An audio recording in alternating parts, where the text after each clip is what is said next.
Salut à tous et à toutes, c'est Fred. Aujourd'hui, nous allons dépanner un ballon d'eau chaude, un Saisi Wiesmann Vitocell 100 qui ne chauffe pas. Donc le client en a besoin de faire l'appoint avec la chaudière.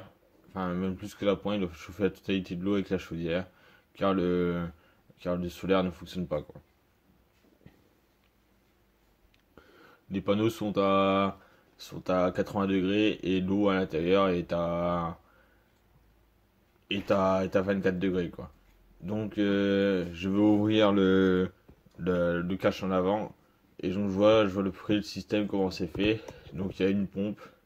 Au milieu on a une résistance. Le rond noir c'est une résistance avec le petit point vert qui n'est pas câblé. Ensuite en bas on a le retour. On a un bypass avec le bouchon en 3/4. Donc ça c'est pour le remplissage vidange. Ensuite, on passe par un capteur de débit, enfin un voyant liquide pour voir le débit. Et ensuite, la pompe, elle pousse dans les panneaux solaires.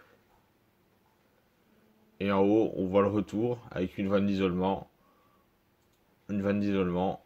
un séparateur d'air. Et ça part dans le ballon, dans le serpentin du ballon.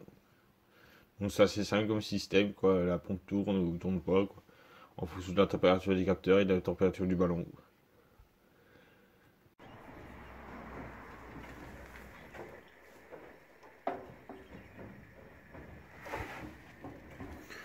là c'est chaud, là c'est froid, là c'est froid. Donc à mon avis, ça débite pas dans la pompe.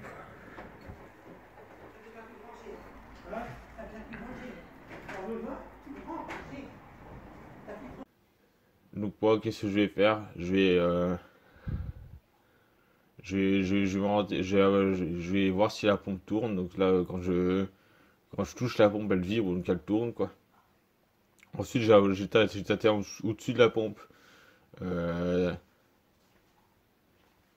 Au-dessus de la pompe c'est chaud et en dessous c'est froid. Donc ça veut dire que au-dessus de la pompe c'est chaud parce que la bobine de la pompe elle réchauffe l'eau, quoi. Et on voit que ça circule pas dans les panneaux, quoi. Donc je soupçonne forcément qu'il y ait une bulle d'air en haut, tout en haut dans les panneaux, et que ça empêche la circulation de se faire.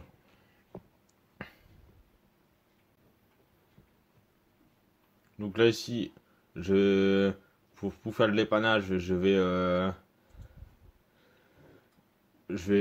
que de l'eau à ma disposition, donc j'ai pas de pompe pour les panneaux solaires, les pompes spéciales pour remplir et purger une installation solaire.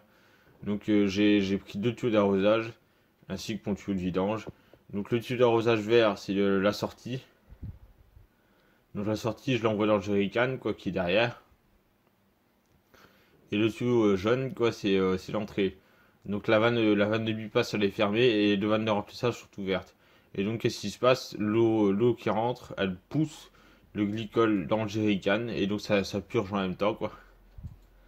Euh, et on le voit parce que il y a pas mal de bulles d'air qui arrivent dans le jerrycan, quoi.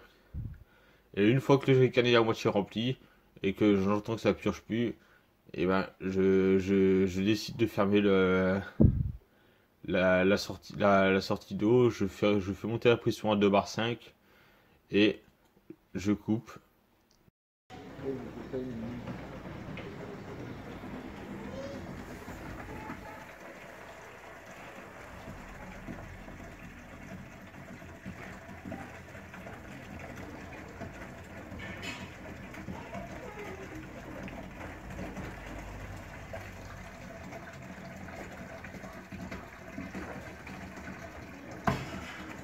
Bon, monsieur, je paye pour voir. Voilà pour l'instant.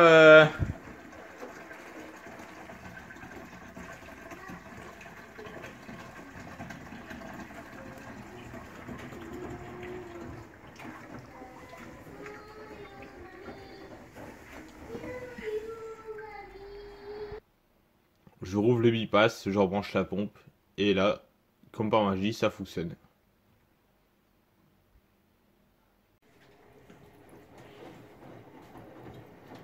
Et là, quand il marque température chaudière, c'est quoi chaudière ici? Ouais, ça c'est la température du corps de chauffe de la chaudière, ça.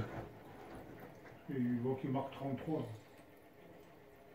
C'est-à-dire que la chaudière, elle a été arrêtée, quoi.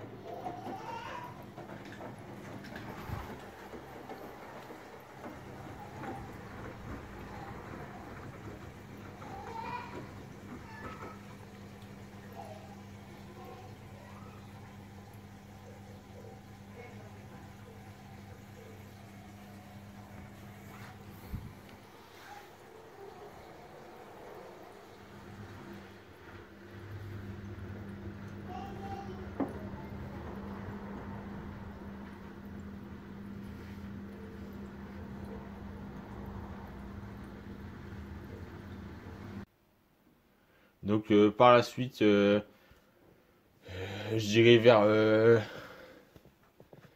vers septembre, octobre, faudra changer les joints parce qu'il y a des fuites, il y a plusieurs fuites au niveau du ballon solaire. Il faudra changer ces joints qui fuient et faudra remplacer l'eau, le mélange eau glycol par du glycol pur, quoi.